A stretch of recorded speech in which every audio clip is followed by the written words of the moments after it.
Alright guys, we're going to be looking at the Enlightenment time period right here, and what you're going to see is the Enlightenment time period. It starts back to the fall of Rome, and people are going to look back at your ancient Greek, even philosophers and whatnot, and they're going to look at how it all came around to today, and we're going to look at how the Renaissance is a rebirth of thought.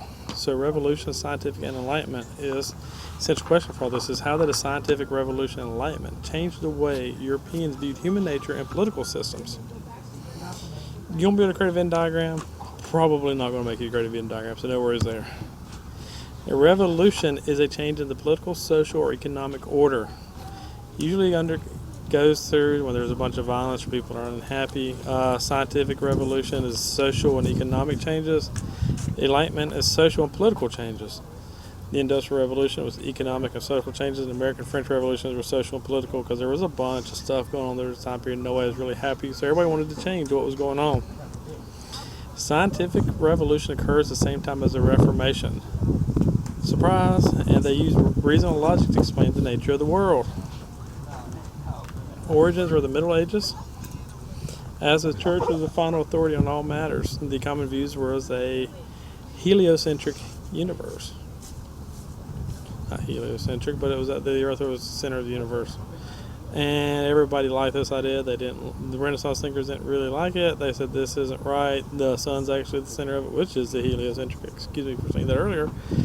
And the sun, or the Earth being the center of the universe, is a geocentric. Now, they tried to prove them wrong, but the church didn't like it, so they started fighting each other back and forth, and they set out to gather evidence or prove or disprove these type of matters, and this is the beginning of the scientific revolution. It stresses they use observation and experimentation. This is the development of scientific method. This is what you have in science class. This is the time period it came out. This is where things go back and forth.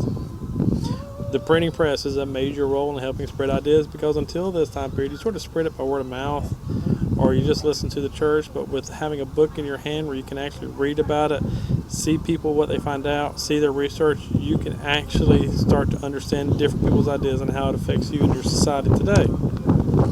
There is a picture of finally what we're looking at for a heliocentric universe.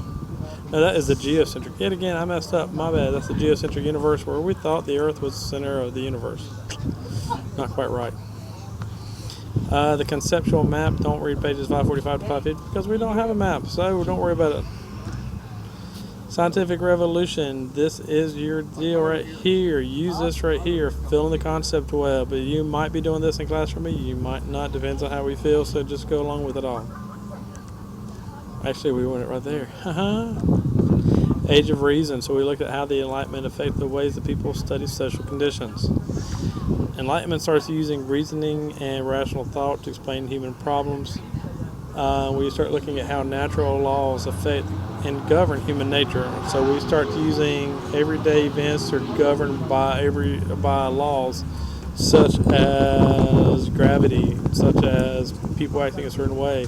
The philos, or Enlightenment thinkers, that's a key word right there. So if you want to think about it, philosophy. It begins in Paris, France, but spread all throughout Europe. This is, I even watched Big Bang Theory where they talk about salons that were a way for people to spread their ideals and talk about their ideals in certain situations that were safe. These were the gatherings of philosophy. These were the homes of the wealthy. These were also, if you ever go to a salon nowadays, this is where a lot of people like to talk and talk about what's going on. They're usually ran by women. They gave them influence over what was going on in society because they didn't have a lot of power, but they were sitting there and being thought as weaker, they can hold a gathering of these people and keep everything to themselves. Some of the things they like to discuss is literature, art, politics, science, and philosophy. Spread of Enlightenment ideals obviously comes through books. I know a lot of you guys don't really like to read, but the printing press is going to help you out with books, pamphlets, magazines. They're written, I mean, they're obviously nice, but even if things are written and they're banned or they're burned, there's still stuff there. Even though we do try censorship, there's still going to be stuff there that's going to have an influence on us. So these influences are going to spread throughout trade, which when you trade goods, you trade culture, which we talk about. Monarchs who adopted the Enlightenment ideals are known as enlightened despots.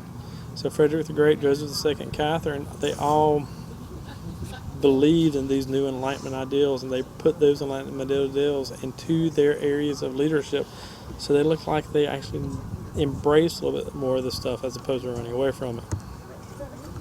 Art and literature, we have a lot of new stuff. You will see this a lot in Mr. Wilson's class. And English 1, no, English 2 actually is your world literature. So you're going to look at mannerisms, Baroque style, neoclassical, Rococo, music, and literature. So you're going to start seeing the birth of the novel, the birth of historic battles, the birth of religious experiences, and new emphasis on order and balance. There are some of the pretty pictures, because pretty pictures go 1,000 worlds, and this is going to see sort of the style of architecture that you have during this time period. Peasants, well, peasants don't, they get the crap and everything. At first they're untouched by enlightenment. They live in small rural villages, and those in the east and west do develop differently. The peasants in the west, serfdom no longer exists. They rented their own land. They were hired as day laborers, and by the 1700s, they began to seek reforms and justice because they had a little bit more freedom. The east is still serfs. They could be sold with the land. This is close to slavery as you can get without being slavery. They owed labor to the lords, and they were faced forced service, such as being a soldier. Yeah, we still have that today with the draft, but you see a completely different style of treatment between the two. And these are some of the thinkers and their belief systems. You need to know these. I would know each and every one of them if I were you. You know Thomas Hobbes, social contract theory. Key thought process right there. Key thought. I would not even begin to undermine how important Thomas Hobbes and the social contract theory is. John Locke comes up with the sportsist theory. He said people are born with natural rights, life, liberty, and property. The role of government is to protect rights, if not, they can overthrow. Montesquieu has 3 branches of government. You're starting to see where some of these ideals come into our life today. Rousseau comes up with the idea of popular sovereignty, which is voting by the power of the people.